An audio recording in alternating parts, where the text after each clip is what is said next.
So Rajasthan first single అయితే వచ్చింది. నాకైతే ఆడియో ఓకే ఓకే కానీ బట్ వీడియో అయితే ఫుల్ సాటిస్ఫైడ్ అబ్బా నేనైతే. ఎందుకంటే డార్లింగ్ ప్రభాస్ ని ఆఫ్టర్ డెకేడ్ తర్వాత ఆ డాన్స్ ఆడడం, ఏవైతే స్టెప్స్ చిన్న చిన్న వేసినా కానీ చూడడానికి చాలా హ్యాపీ అనిపించింది.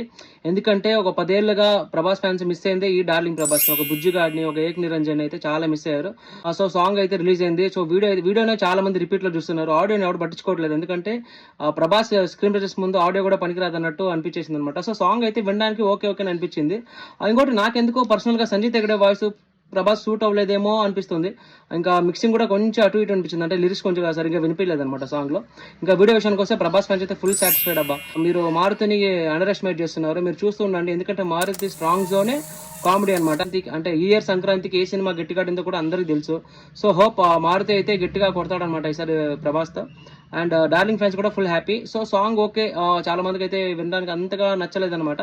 మేబీ కారణాలు చాలా ఉండొచ్చు, బట్ వీడియో అయితే చాలా హ్యాపీ అనమాట. సో ఫస్ట్ సింగిల్ అయితే ఇట్స్ బ్లాక్ బస్టర్ అనే చెప్పొచ్చు. ప్రభాస్ లాంటి కట్అవుట్ నడుచుకుంటూ వస్తేనే ఫ్యాన్స్ హ్యాపీ ఫీల్ అయిపోతారు. అలాంటిది ఆ చిన్న చిన్న స్టెప్సే వాళ్ళని ఫుల్ ఊపేస్తున్నది అనమాట. ప్రేమ్ రక్షిత్ గారు కూడా అంటే ఈ సర్జరీస్ అన్ని దృష్టిలో పెట్టుకొని కొరియోగ్రఫీ చాలా నీట్ గా చేశారని చెప్పొచ్చు. సో నేనైతే ఈగర్లీ వెయిటింగ్ సంక్రాంతి కోసం. ఎందుకంటే ఒక బుజ్జి గాడిని, ఒక ఏక్ నిరంజన్ ని, ఒక బిల్లాని చూడబోతున్నాం అనే ఫీల్ అయితే నాకు అనిపిస్తుంది.